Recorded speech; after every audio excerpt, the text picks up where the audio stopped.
بسم اللہ الرحمن الرحیم۔ اشاق ایگری پروگرام کے ساتھ آپ کا میزبان جام ایم ڈی گانگا آپ کی خدمت میں حاضر ہے۔ کپاس کی بوائی، کپاس کی کاشت کا وقت عروج پر ہے، تقریباً اختتام کی طرف بڑھ رہا ہے۔ صوبہ بھر میں حکومت نے ایک مہم لانچ کی ہوئی ہے، زیادہ کپاس اگاؤ مہم۔ دوسرے اضلاع کی طرح ضلع رحیم یار خان میں بھی یہ مہم جاری و ساری ہے، جو مختلف کھاد فیکٹریوں اور زرعی ادویات کی جو پیسٹی سائیڈ کمپنیاں ہیں ان کے تعاون سے مختلف جگہوں پہ پروگرام ہو رہے ہیں۔ کسانوں کو کہا جا رہا ہے کہ وہ کپاس زیادہ اگائیں۔ اچھی بات ہے۔ کپاس کی فصل میں پہلے کئی بار اپنے پروگراموں میں یہ کہہ چکا ہوں کہ پاکستان کے لیے، پاکستان کی زرعی معیشت کے لیے، پاکستان کی اوورآل معیشت کے لیے کپاس کی فصل بہت اہم ہے۔ کپاس کی فصل چاندی ہے، سونا ہے معیشت کے لیے، کمپیریٹیولی گنے کے۔ ضلع رحیم یار خان فوڈ باسکٹ بھی ہے، اور زراعت کے حوالے سے ہمہ قسم کی فصلیں جو ہیں، کپاس ہو، گنا ہو، گندم ہو، بہترین ضلع ہے، کاشت کے حوالے سے بھی، پیداوار کے حوالے سے بھی۔ مگر افسوس صد افسوس کہ ہمارے حکومتوں نے زراعت کو وہ اہمیت نہیں دی جو اس کا حق بنتا ہے، کسانوں کو وہ اہمیت نہیں دی، کسانوں کو اس طرح نہیں سنا جس طرح کسانوں کو سنا جانا چاہیے تھا۔ کسانوں کو حقیقی معنوں میں وہ ریلیف نہیں دیا گیا جو انہیں ملنا چاہیے تھا، تاکہ وہ آگے بڑھتے اس زراعت کی بہتری کے لیے، اس ملک کی معیشت کی بہتری کے لیے۔ ہم اس وقت بات کر رہے ہیں زیادہ کپاس اگاؤ مہم کی، ضلع رحیم یار خان کے حوالے سے۔ تو میں عرض کر رہا تھا کہ ضلع رحیم یار خان میں ایک وقت تھا جب 8 لاکھ ایکڑ تک کپاس کاشت ہوا کرتی تھی، گندم کاشت ہوا کرتی تھی۔ پھر آہستہ آہستہ اس کو دھکیلا کیا گنے کی طرف، کاٹن زون سے شوگر زون بنایا گیا اس ریجن کو، اس ضلع کو۔ اس کے اثرات آپ سب کے سامنے ہیں۔ ایک بار پھر حکومت نے توجہ دی ہے، لیکن میں سمجھتا ہوں کہ جو حکومت کو اقدامات اٹھانے چاہیے تھے ابھی وہ نہیں اٹھائے جا رہے، ابھی ان میں خاصی کمی پیشی ہے، ان پر توجہ کرنے کی ضرورت ہے۔ پہلے تو میں حکومتی ہدف کے بارے میں بتا دوں کہ ضلع رحیم یار خان کے لیے کپاس کی کاشت کا جو ہدف مقرر کیا گیا ہے، سال 6,39,000 ایکڑ رقبے پر کپاس کاشت کرنے کا ہدف ہے۔ اس وقت تک تمام تر کوششوں کے باوجود 3,91,000 ایکڑ رقبے پر کپاس کاشت ہو سکی ہے۔ باقی کے لیے ضلعی انتظامیہ کوشاں ہے۔ میں عرض کر رہا تھا کہ ضرورت اس امر کی ہے کہ زراعت کو فوکس کیا جائے، کسان کو فوکس کیا جائے، کسان کو ریلیف دیا جائے۔ حکومت نے 8,500 روپے فی من کپاس کا ریٹ اناؤنس کیا ہے، مقرر کیا ہے۔ یہ اس کا نوٹیفیکیشن آیا ہے یا نہیں آیا، اس کے بارے میں بھی ابھی کوئی کلیئر بات نہیں ہے۔ اعلانات بہرحال کیے جا رہے ہیں۔ پہلی بات تو یہ ہے کہ کپاس کی سپوٹ پرائس کم از کم 10,000 روپے باقاعدہ اعلان کر کے نوٹیفیکیشن جاری ہونا چاہیے، تاکہ کسان کو تسلی ہو، اعتماد ہو حکومت پر کہ ان کی کپاس 10,000 روپے میں بکے گی، تب وہ کپاس کی طرف صحیح معنوں میں موو کریں گے۔ کیونکہ گزشتہ کئی سالوں سے کپاس خسارے کی فصل بن چکی ہے پاکستان میں، جس کی کئی وجوہات ہیں۔ پہلے تو حکومت کو کپاس خسارے کی فصل کیوں بنی، کپاس کی کاشت ضلع میں اور صوبہ میں کم کیوں ہوئی، اس کے اسباب پر غور کرنا چاہیے تھا، ان اسباب کے سدباب کے لیے کچھ کرنا چاہیے تھا۔ اس حوالے سے کیا کیا گیا ہے، کیا نہیں کیا گیا، آپ سب کے سامنے ہے۔ تو میں عرض کر رہا ہوں کہ حکومت کو نہری پانی کی فراہمی بلا تفریق کرنی چاہیے، پرینیئر کا علاقہ ہو یا نان پرینیئر کا۔ نان پرینیئر کے ساتھ بہت بڑی زیادتی ہوئی ہے، 25 دن سے زیادہ ان کے پانی کا حق جو ہے اس پر ڈکیٹی ڈالی گئی ہے، نہیں دیا گیا، مارا گیا ہے اس کا حق۔ ابھی بھی جو پانی ہے وہ بہت کم ہے، ٹیل کے کاشتکار پانی کو ترس رہے ہیں۔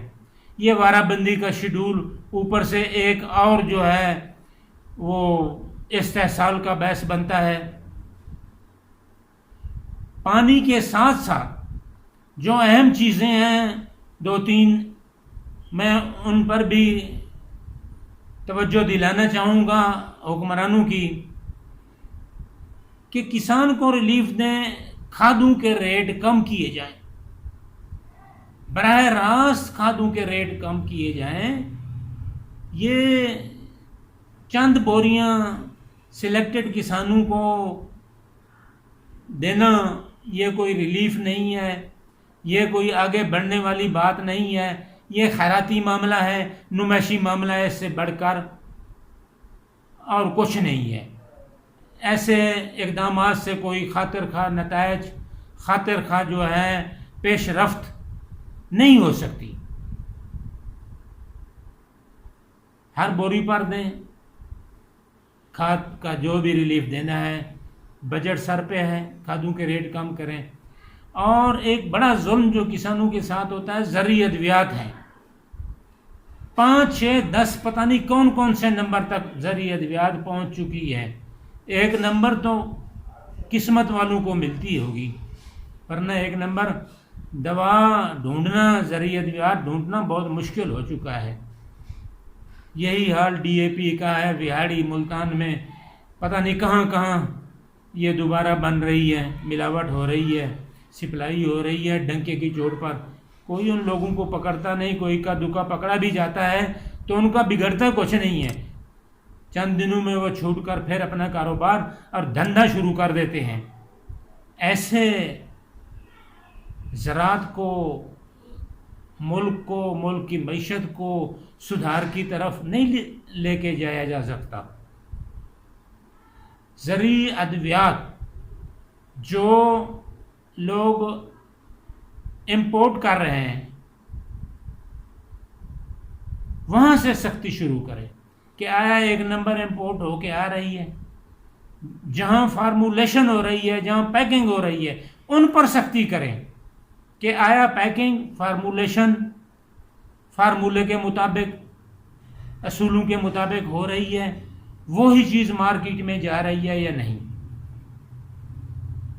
مارکیٹ میں تو کچھ اور جا رہا ہے، 2 number, 3 number, 4 number, 5 number, 6 number, D A P ہو یا زرعی ادویات، جہاں ایک بوتل سے 10 بوتلیں بنائی جائیں گی، وہ کیا بیماریوں کو کنٹرول کریں گی ادویات، وہ کیا رزلٹ دیں گی فصلات پر، کسانوں کو۔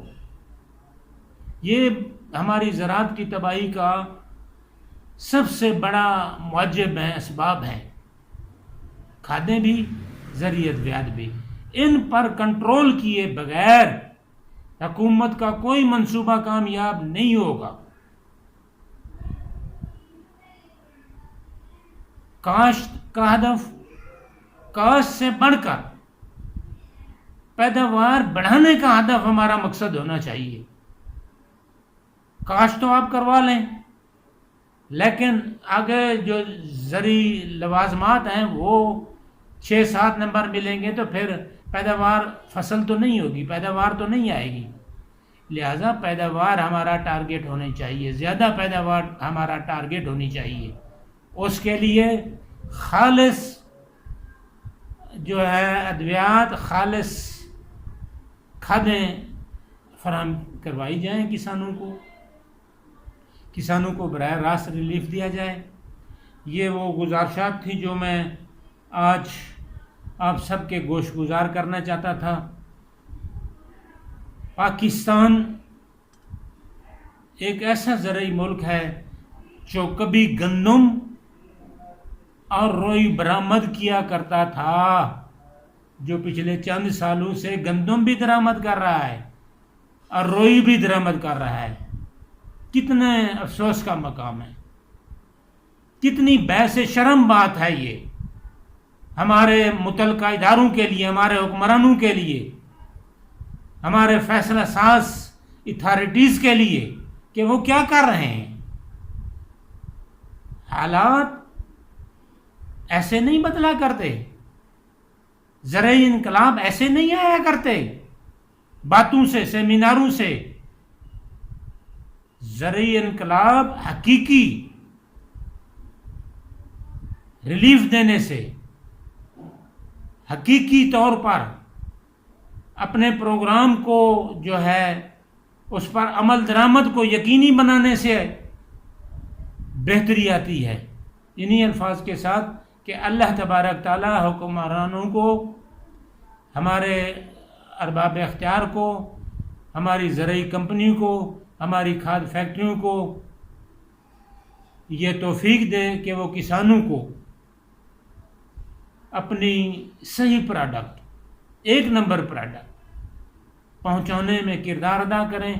یہ جو 2 نمبر مافیاز ہیں، ان کو نتھ ڈالنا تو حکمرانوں کا کام ہے نا۔ کسان بیچارہ نشاندہیاں کرتے ہیں اور خود نشان عبرت بن جاتے ہیں،